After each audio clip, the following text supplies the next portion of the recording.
Good morning बच्चों। मैंने यहाँ पर कुछ मैपिंग डायग्राम्स लिए हैं। हमको इन मैपिंग डायग्राम्स को पहचानना है कि इनमें से कौन से मैपिंग डायग्राम फंक्शन के हैं और कौन से मैपिंग डायग्राम फंक्शन के नहीं हैं।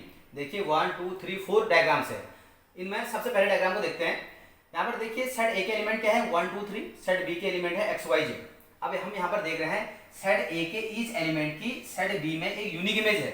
सेट ए के ईच एलिमेंट से एरो निकल रहा है। मैंने आपसे कहा कि फंक्शन होने के लिए जो भी सेट ए में लिखा हुआ है यहाँ पर उनमें से प्रत्येक में से एरो निकलना चाहिए, ठीक है। और यहाँ पर जो सेट बी के एलिमेंट है वो एरो सिर्फ एक एलिमेंट पर लगना चाहिए। यहाँ से एरो निकलना चाहिए प्रत्येक एलिमेंट से और यहाँ सिर्फ एक एलिमेंट पर लगना चाहिए। यानी सेट ए के ईच एलिमेंट की यहाँ पर यूनिक इमेज बननी चाहिए। यूनिक का मतलब एक एलिमेंट सिर्फ एक से ही कनेक्ट होना चाहिए। देखो 1 की इमेज क्या है y, यानी एक ही इमेज है। 2 की कितनी इमेज है, सिर्फ एक इमेज है y। 3 की भी एक ही इमेज है z। अब ऐसा हो सकता है कि सेट बी में एक या एक से अधिक एलिमेंट छूट जाएं जो सेट ए के किसी भी एलिमेंट की इमेज ना हो, ठीक है। जो हमारे फंक्शन की डिफिनेशन क्या कहती है कि यदि ए और बी दो अरिक्त समुच्चय हैं तब हम किसी रूल को या रिलेशन को ए से बी में फंक्शन कहते हैं यदि सेट ए के ईच एलिमेंट की सेट बी में यूनिक इमेज बन रही हो। तो यहाँ पर भी ऐसी हो रहा है। देखिए ईच एलिमेंट की यहाँ कोई भी एलिमेंट छोड़ नहीं रहा है और सबकी यहाँ पर सिंगल इमेज है, ठीक है। तब हम इस मैपिंग डायग्राम को क्या कहेंगे, फंक्शन कहेंगे। ये हमारा एक फंक्शन है, ठीक है। सेकेंड डायग्राम को देखते हैं। यहाँ पर देखने से पता लग रहा है, देखिए जो 3 एक एलिमेंट सेट ए में छूट गया है, इसकी सेट बी में जो है कोई इमेज नहीं है। हमने कहा कि यहाँ कोई भी एलिमेंट छोड़ना नहीं चाहिए, यानी यहाँ जितने एलिमेंट है वहां से एरो निकलना चाहिए। यहाँ पर से एरो नहीं निकल रहा है, भले ही देखिए 1 और 2 की यहाँ पर सिंगल इमेज थी, ठीक है। यदि यहाँ पर 3 नहीं होता तब ये डायग्राम क्या होता, एक फंक्शन का डायग्राम होता। अब चूंकि यहाँ पर 1 2 3 में 3 एक ऐसा एलिमेंट छूट रहा है हमारा ए में जिसकी सेट बी में कोई भी इमेज नहीं है, इसलिए ये डायग्राम फंक्शन का डायग्राम नहीं होगा। थर्ड डायग्राम को देखते हैं। यहाँ पर देखिए सेट ए के एलिमेंट क्या है 1 2, सेट बी के एलिमेंट है एक्स वाई जेड। 1 की इमेज एक्स है, लेकिन जो यहाँ पर दूसरा एलिमेंट है 2, इसकी 2 इमेजेज है, ठीक है। यहाँ पर ये दो एलिमेंट से जुड़ा हुआ है, वाई से भी और जेड से भी। तो ये जो डायग्राम है ये फंक्शन का डायग्राम नहीं होगा। क्यों, आपको मैंने बता रखा है कि ईच एलिमेंट की सेट बी में सिंगल इमेज होनी चाहिए, एक से अधिक इमेजेस नहीं होनी चाहिए। तो इसलिए ये डायग्राम भी फंक्शन नहीं होगा। फोर्थ को देखते हैं। यहाँ पर देखिए सेट ए की एलिमेंट कौन कौन से हैं, 1 2 3 4 हैं।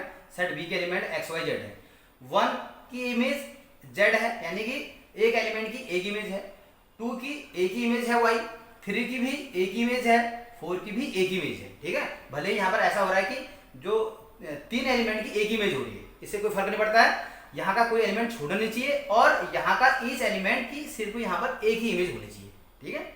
और यहाँ पर एक एलिमेंट छूट रहा है। मैंने आपसे बताया कि सेट बी में एक या एक से अधिक एलिमेंट छूट सकते हैं, ठीक है। इससे कोई फर्क नहीं पड़ता है। ये जो मैपिंग डायग्राम है ये भी एक फंक्शन का डायग्राम है।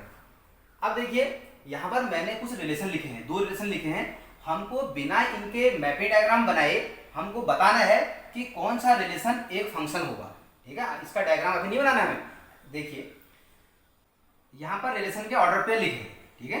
देखो 1 2 3 ऑर्डर पेयर से हैं और ये हमको ये बता रहे हैं कि किसका रिलेशन किसके साथ है, या हम ये कह सकते हैं कि किसकी इमेज क्या है। देखो 1 का रिलेशन 6 के साथ, 1 का रिलेशन 7 के साथ, मीन्स 1 की इमेज 6 है, 1 की इमेज 7 है, 2 की इमेज 9 है। अब हम यहाँ पर देख रहे हैं कि 1 की इमेज 6 भी है, 1 की इमेज 7 भी है, ठीक है। एक एलिमेंट की 2 इमेज है, यानी जो सेट ए का एक एलिमेंट ऐसा है 1, उसकी सेट बी में 2 इमेजेस हैं, ठीक है। 6 भी है और 7 भी है।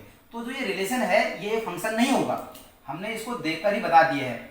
और यदि देखिए कहीं हमें रिलेशन दिया हुआ है और उसके जो ऑर्डर पेयर से हैं उनके प्रथम घटक यदि रिपीट हो रहे हैं, जैसे यहाँ पर रिपीट हो रहा है 1 रिपीट हो रहा है ना, तो आप वहां पर कहेंगे कि वो रिलेशन फंक्शन नहीं होगा। मैंने क्या कहा, यदि कोई रिलेशन हमें दे रखा है और उस रिलेशन में जो क्रमित युग्म है, ऑर्डर पेयर हैं, उनके प्रथम घटक रिपीट हो रहे हैं, तो हम कहेंगे वो रिलेशन फंक्शन नहीं होगा।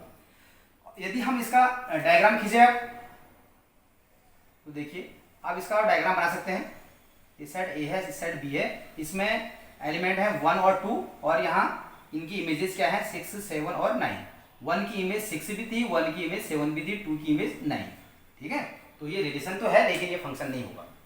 सेकंड को देखिए, यहाँ पर जो ऑर्डर पेयर है वो क्या है, 3 ऑर्डर पेयर है, यानी 3 की इमेज 5, 2 की इमेज 5, 1 की इमेज 4, यानी 2 एलिमेंट की एक इमेज है, ठीक है, 2 एलिमेंट की एक इमेज हो सकती है। तो ये जो रिलेशन है ये फंक्शन होगा, ठीक है। यहाँ जो ऑर्डर पेयर है उनके प्रथम घटक रिपीट नहीं हो रहे हैं, भले ही द्वितीय घटक रिपीट हो रहे हैं, इससे कोई फर्क नहीं पड़ता। इसका एरो डायग्राम कैसे होगा, ये सेट ए है, ये सेट बी है, ये 1 2 3 इसके एलिमेंट है, और यहाँ पर है 4 और 5। तो जो 1 है उसकी इमेज 4 है, 2 की इमेज 5 है, 3 की इमेज भी 5 है, ठीक है। तो ये एक फंक्शन होगा।